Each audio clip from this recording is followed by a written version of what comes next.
Hello everyone, I am Nitin from विडा classes official students. आज हम लोग पढ़ने वाले हैं access pressure inside the liquid drop. Students, ये हमारे उसी chapter mechanical properties of fluid का एक इंपॉर्टेंट टॉपिक है स्टूडेंट्स। और आज हम इस डेरिवेशन को करने वाले हैं। एग्जाम पॉइंट ऑफ व्यू से मैं आपको बता दूं कि ये क्वेश्चन बहुत इंपॉर्टेंट होता है क्योंकि डेरिवेशन है, और ये डेरिवेशन यदि आप स्कोर कर लेते हैं तो नेक्स्ट डेरिवेशन में इसकी काफ़ी हेल्प मिलती है और हमें वो भी इजीली आ जाता है। सो स्टूडेंट्स, अब रही बात इसके नोट्स की, तो वो नोट्स मैंने आपको डिस्क्रिप्शन में दे दिए, आप वन क्लिक उन्हें डाउनलोड कर सकते हैं। स्टूडेंट्स, यदि आप चैनल पर नए हैं तो आप चैनल को जल्दी सब्सक्राइब कर लें तो ताकि आपको one by one next videos मिल सके। और स्टूडेंट्स, हमने जो टारगेट सेट किया है 2000 सब्सक्राइबर को कंप्लीट करने का, उसमें आप हमारी हेल्प करें। स्टूडेंट्स, यदि आपको मेरा वर्क अच्छा लगता है तो आप इसके लिए कुछ डोनेट भी कर सकते हैं। अब स्टूडेंट्स, हम यहाँ देख लेते हैं कि हमारा लेक्चर शेड्यूल क्या है। हमारा जो लेक्चर शेड्यूल है, हमारा लेक्चर 21 है, जिसमें हम access pressure inside the liquid drop को करने वाले हैं। सो प्रीवियस लेक्चर की बात करें स्टूडेंट्स, तो लिंक डिस्क्रिप्शन में दी हुई है, आप चेक कर सकते हैं, उन्हें देख सकते हैं। सो बिना देरी किए शुरू करते हैं access pressure inside liquid drop. Students, बात मैं कर रहा हूँ कि लिक्विड के अंदर जो लिक्विड की ड्रॉप बनती है, हम ड्रॉप को कभी भी ऐसा हम बहुत कॉन्सेंट्रेटली कभी नहीं देखते, लेकिन हम फिजिक्स को जब स्टडी करते हैं तो उसमें वो बात है हमको सामने आने लगती है और हम इसी एक्साइटमेंट के साथ इस डेरिवेशन को करेंगे कि जो लिक्विड ड्रॉप होता है उसके अंदर प्रेशर होता है और वो प्रेशर उसके साइज़ को इंक्रीज करता है। तो उसके अंदर जो वर्क होता है उस प्रेशर के द्वारा वो वर्क हमें निकालना है, यानी प्रेशर हमें निकालना है कि प्रेशर कितना है, उसकी हमें कैलकुलेटेड वैल्यू या डेरिवेशन के फॉर्म में हमको निकाल के देना है। स्टूडेंट्स, आप यहाँ देख रहे हैं कि यहाँ पे एक ड्रॉप का मैंने डायग्राम बना रखा है जिसकी रेडियस आर है, देखिए यहाँ पे, और उसमें प्रेशर डायरेक्शन आउटसाइड है। देखिए आप यहाँ, ये आउटसाइड डायरेक्शन में प्रेशर लग रहा है इसमें, और इससे क्या होगा कि इसका एरिया इंक्रीज हो जाएगा। देखिए ये एरिया इंक्रीज हो गया, इसका एरिया इंक्रीज हो गया। और किसने किया? प्रेशर ने किया। कहाँ से? सेंटर से। ड्रॉप के सेंटर से प्रेशर आउटसाइड लग रहा है तो उसने इसके एरिया को इंक्रीज किया। सो स्टूडेंट्स, यहाँ देखते हैं हम कि जो ड्रॉप के अंदर जो प्रेशर है वो उसकी एरिया को बढ़ा रहा है, उसके डायमीटर को बढ़ा रहा है, उसके सरकम को बढ़ा रहा है। तो देखिए आप यहाँ देख रहे हैं कि यहाँ डॉटेड फॉर्म में मैंने उसका बढ़ा हुआ इलाका आपको बता दिया है, और वो जो है वो इस तरीके से हमको मिल रहा है। देखिए यहाँ पे जो ये डॉटेड जो इलाका मैंने यहाँ बताया, एरिया जो बताया मैंने आपको, वो इसका जो है एक्सटेंडेड एरिया है, और इसका ओरिजिनल रेडियस है आर, और इसकी extended radius R, delta R है। वो क्यों बढ़ी है डेल्टा आर? आर में डेल्टा आर क्यों इसलिए बढ़ा है? क्योंकि प्रेशर जो है अंदर से बाहर की ओर वर्क कर रहा है, वो उसकी रेडियस को बढ़ा रहा है। तो वही हम यहाँ डिस्क्राइब कर लेते हैं। Let the radius of drop of liquid is R, ये लिक्विड की जो है रेडियस आर है, and the excess pressure inside drop is P, और अंदर की ओर जो प्रेशर है वो है क्या? पी है। Due to excess pressure radius of drop increase as R plus del R. क्योंकि देखिए यहाँ पे प्रेशर बाहर लग रहा है, जैसे मैंने आपको बताया, यहाँ मैं आपको एरो से बता रहा हूँ, मेंशन कर रहा हूँ, ये प्रेशर उसके सारे साइज को बढ़ा रहा है, और उससे बढ़ रहा है साइज, ऑब्वियसली उसकी रेडियस बढ़ेगी तो वो बढ़ के आर प्लस डेल्टा आर हो जाएगी। अभी आर थी यहाँ तक, अब वो डेल्टा आर और प्लस करेगा तो नई रेडियस क्या होगी? R plus delta R. अब बात आती है कि उसके प्रेशर ने क्या वर्क किया। तो प्रेशर जो है वर्क कर रहा है तभी तो रेडियस बढ़ रही है, तो हम उसके वर्क को पहले डिटरमाइन करेंगे। वर्क को डिटरमाइन करेंगे तो कैसे करेंगे, मैं आपको स्टेप बाय स्टेप क्लियर करता हूं। स्टूडेंट्स, सबसे पहले हम यहां पर देखते हैं कि work done by pressure on drop, इस ड्रॉप के ऊपर प्रेशर ने कितना वर्क किया। तो वर्क की डेफिनेशन हम जानते हैं कि फोर्स इनटू डिस्प्लेसमेंट, यहां हम ले लेंगे फोर्स इनटू डिस्प्लेसमेंट। अब स्टूडेंट्स, फोर्स, अब यहाँ हमने फोर्स इनटू डिस्प्लेसमेंट, हमको डिस्प्लेसमेंट तो दिख रहा है कि डिस्प्लेसमेंट हो रहा है, डिस्प्लेसमेंट हो रहा है डेल्टा आर प्रेशर का, लेकिन यहाँ आप डायग्राम में देख पा रहे हैं कि कहीं भी फोर्स एफ फैक्टर नहीं दिख रहा है हमें, यानी हमको एफ की जो वैल्यू प्रेशर के सेंस में लेना होगी यहाँ पे। तो हम सभी जानते हैं स्टूडेंट्स कि pressure equal to force upon area, ये वैल्यू हमें पता है। तो यहाँ से हम एफ की वैल्यू निकालें तो F equal to P into A, cross multiply करें तो P इंटू ए आ जाएगी। तो यहाँ हम P इंटू लेते हैं तो F फैक्टर हमारा हट जाता है। तो वर्क कितना है? W मान लेते हैं, फोर्स है F, और डिस्प्लेसमेंट कितना हुआ? Delta R. तो डेल्टा आर हमने डिस्प्लेसमेंट की प्लेस पर रख दिया है, और F की वैल्यू अब हम पुट कर देते हैं तो वो क्या हो जाएगी? W equal to P into A into delta R. यहाँ तक तो स्टूडेंट बहुत सिंपल से स्टेप्स है, आई थिंक आपको क्लियर भी हुई होगी। अब यहाँ एक ए फैक्टर आ रहा है स्टूडेंट्स, यहाँ ध्यान दें आप, ये जो ए फैक्टर है ये उसका सरफेस एरिया है। किसका? ड्रॉप का, बूंद का सरफेस एरिया है। सरफेस एरिया के लिए हम बात करें तो बूंद एक सॉलिड जो है ऑब्जेक्ट है जो एक स्फेरिकल फॉर्म में है, तो यहाँ पर हमें स्फीयर का जो है सरफेस एरिया देखना होगा। तो वो हम जानते हैं कि सरफेस एरिया जो होता है इसका, किसका? स्फीयर का, एस इक्वल टू, वहाँ हम ए को, एस को हम ए के फॉर्म में ले रहे हैं और वो होता है 4πr²। ये वैल्यू है हमारी ए की, तो हम यहाँ ए की वैल्यू पुट कर देते हैं। ए की वैल्यू पुट करेंगे तो W इक्वल टू पी की प्लेस पे, तो P है ही ऑलरेडी, ए की प्लेस पे आ जाएगा 4πr² delta R. Delta R as it is है, मैंने ए की प्लेस पे सिर्फ वैल्यू रखी है 4πr² डेल्टा आर। ये हमारा इक्वेशन फर्स्ट हो जाता है। ये हमारा work done by pressure inside drop from centre direction, centre से आउटसाइड डायरेक्शन में जो फोर्स ने वर्क किया, प्रेशर ने वर्क किया है, वो हमारा ये वर्क आ गया। अब इस वर्क के बाद, इस वर्क में हुआ है तो एरिया भी तो चेंज हुआ है, इसमें सरफेस एरिया चेंज हुआ है, हम उसमें चेंज निकाल लेते हैं। सो मैं यहाँ पे आपको बताता हूँ कि चेंज इन सरफेस एरिया, तो वो होगा external area, external surface area minus internal surface area. तो एरिया जो होता है वो तो डेल्टा ए है, चेंज इन सरफेस एरिया।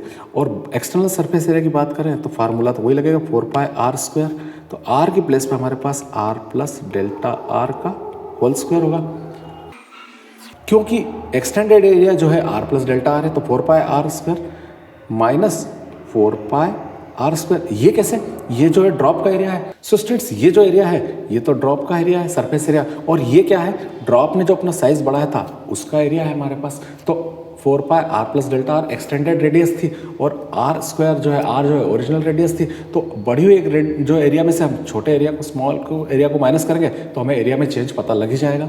अब हम स्टेप को आगे लेते हैं। Del A equal to 4π as it is लिख रहा हूँ स्टूडेंट्स। यहाँ a प्लस बी के होल स्क्वायर का हम फार्मूला लगा देते हैं, तो वो है a² plus b² plus 2ab 2r delta R. ये फार्मूला मैंने लगा दिया, और माइनस 4πr² जो है वो एज इट इज़ लिख दिया मैंने यहाँ पे। अब स्टूडेंट्स अगली स्टेप में आप देखेंगे, नेक्स्ट स्टेप में मैं क्या करने वाला हूँ, delta A as it is लिख रहा हूँ मैं, और 4π से अंदर मल्टीप्लाई कर देता हूँ। तो 4π से मैं मल्टीप्लाई करूँगा तो वो क्या होने वाला है, 4πr² प्लस 4π डेल्टा r²। ठीक है, डेल्टा आर मैंने ब्रैकेट में मेंशन किया था, तो वो डेल्टा आर अपन एज इट इज़ लिख देते हैं 4π डेल्टा r²। और यहाँ मैं इंटू करूँगा नेक्स्ट स्टेप में, तो 4 2 ज़ 8 πr delta R minus 4πr² जो है वो एज इट इज़ लिख दिया हमने। अब आप देख रहे हैं स्टूडेंट्स यहाँ पे कि 4πr² जो है इस फैक्टर से ये फैक्टर कैंसिल हो रहा है, तो ये कैंसिल हो रहा है। अब बचा क्या हमारे पास, delta A equal to 4π delta r² 8πr delta R. ये स्टेप हमने कैंसिल होने के जो टर्म्स के बाद जो बचा हुआ है वो हमने स्टेप लिख ली। अब एक बात यहाँ देखिए स्टूडेंट्स, वो बात क्या है, वो बात ये है कि डेल्टा आर जो ड्रॉप है उसकी बढ़ी हुई रेडियस है, और वो एक्चुअली हम यहाँ डेरिवेशन में बना के दिखा रहे हैं, डायग्राम में हमने इसको बड़ा करके दिखाया, लेकिन असल में प्रेशर इतना ज़्यादा नहीं होता है, होता ज़रूर है लेकिन इतनी ज़्यादा वो वैल्यू नहीं बढ़ाता है ना। डेल्टा आर की वैल्यू क्या होती है, ऑलरेडी स्मॉल होती है, और डेल्टा आर स्मॉल है तो डेल्टा आर का हम स्क्वायर करेंगे तो वो तो और भी स्मॉल हो जाएगा, तो वो हो जाएगा निग्लिजिबल फैक्टर। तो हम डेल्टा आर के होल स्क्वायर को क्या मान सकते हैं, निग्लिजिबल मान सकते हैं। तो मैं यहाँ मैंशन कर देता हूँ उस बात को कि delta R is very small, बहुत ही कम है, बहुत छोटा है। सो ऑब्वियसली डेल्टा आर का होल स्क्वायर इज निग्लेक्टेड, उसको निग्लेक्ट कर सकते हैं हम, निग्लिजिबल है वो, निग्लेक्ट किया जा सकता है, तो निग्लेक्ट कर रहे हैं हम इसको। तो हमारे पास जो है डेल्टा ए की वैल्यू क्या बच रही है, अब ये तो टर्म निग्लेक्ट हो गई, तो हमारे पास वैल्यू बच रही है 8πr डेल्टा आर। ये स्टूडेंट्स हमारे पास जो है वैल्यू आ गई एरिया की। अब हमें जो है वर्क देखना था कि वर्क और सरफेस एनर्जी की बात करें, सरफेस टेंशन और सरफेस एनर्जी आपस में इक्वल होते हैं। तो यदि मैं सरफेस एनर्जी का फार्मूला यदि यूज़ करता हूँ, यहाँ से स्टूडेंट्स देखिए जरा, सरफेस एनर्जी का फार्मूला मैं यूज़ करता हूँ तो वो मेरे पास क्या होता है, आप जानते हैं, work done by change in area. अब सरफेस टेंशन जो है वही सरफेस एनर्जी के इक्वल होता है, तो S की वैल्यू किसके इक्वल है, T के इक्वल है, तो मैं S की वैल्यू T पुट कर सकता हूँ यहाँ पे। So T equal to W upon delta A. अब स्टूडेंट्स यहाँ पे मैं T एज इट इज़ लिखता हूँ, W यानी वर्क डन। अभी हमने वर्क डन निकाला था। वर्क डन कहाँ निकाला था एक बार फिर देख लेते हैं। वर्क डन ये देखिए यहाँ हमने निकाला था, ये इक्वेशन फर्स्ट जो हमारी वर्क डन था किसके द्वारा, प्रेशर के द्वारा। वो वर्क की वैल्यू हम वहाँ पुट कर देते हैं, वो वैल्यू है P into 4πr² delta R. P into 4πr² delta R upon del A की वैल्यू। डेल ए की वैल्यू देखिए यहाँ पर दिख रही है हमें, डेल ए की वैल्यू यहाँ से इस वैल्यू को पुट कर देते हैं यहाँ। तो पुट करेंगे डेल ए की वैल्यू, तो वो क्या हो रही है स्टूडेंट्स, आप देख रहे हैं वो 8πr डेल आर। ये स्टूडेंट्स हमारे पास सारी वैल्यू हमने दोनों वैल्यू, इसको हम इक्वेशन 2 भी दे सकते हैं इस टर्म को। तो इक्वेशन 2 से हमें वैल्यू पुट कर रहे हैं, तो इक्वेशन 2 से वैल्यू पुट करेंगे। तो इक्वेशन 2 से वैल्यू पुट की तो कहाँ पुट की मैंने, इस जगह पुट की। इक्वेशन फर्स्ट से वैल्यू पुट की तो कहाँ की, फर्स्ट में यहाँ पे की। तो आप शायद यहाँ लिख दें तो भी बेहतर होगा कि put values from equation first and second, तो आपको ये स्टेप और क्लियर हो जाती है। अब स्टूडेंट्स यहाँ आप देखें कि यहाँ फर्स्ट और सेकंड से तो क्या क्या टर्म से कैंसिल हो रही है, देखिए पाई से पाई यहाँ कैंसिल हो रहा है, आर ऊपर स्क्वायर है नीचे आर है तो एक आर कैंसिल होगा, डेल आर से कैंसिल हो रहा है, 4 से हम कैंसिल करते हैं तो 4 2 8। देखिए स्टूडेंट्स यहाँ पे कैंसिल हो रहा है 4 2 8। तो ये बची हुई टर्म हम देख के लिख लेते हैं, तो वो क्या मिल रही है हमको, देखिए T equal to P into R. तो यहाँ से बच रहा है, देखिए ये P है और यहाँ से ये R है, ये बच रहा है तो PR अपॉन 2। अब यदि हम क्रॉस मल्टीप्लाई करेंगे तो 2T इक्वल टू PR हो जाएगा, तो 2T इक्वल टू PR।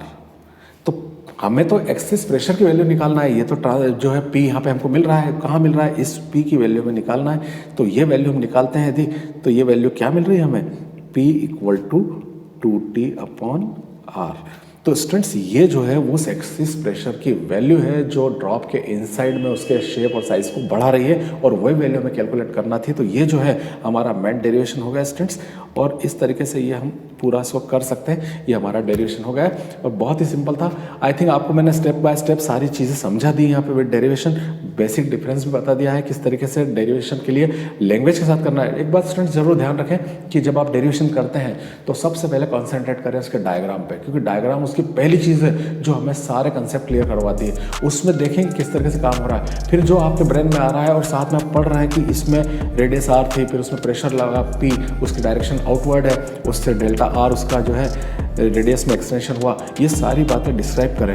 मतलब पहला पार्ट होना चाहिए डायग्राम, सेकंड होना चाहिए उसका डिस्क्रिप्शन डिटेल और उसकी लैंग्वेज पार्ट, थर्ड में आप स्टेप बाय स्टेप उस डेरिवेशन को बढ़ाएं और फाइनल स्टेप तक ले आएँ। तो इसमें ये सीक्वेंस पूरा बन जाने से डेरिवेशन के फुल मार्क्स आपको मिल सकते हैं। स्टूडेंट्स आई थिंक ये आपको वीडियो अच्छा लगा होगा, समझ में आ गया होगा। मिलते हैं नेक्स्ट वीडियो में, till then stay blessed, good bye.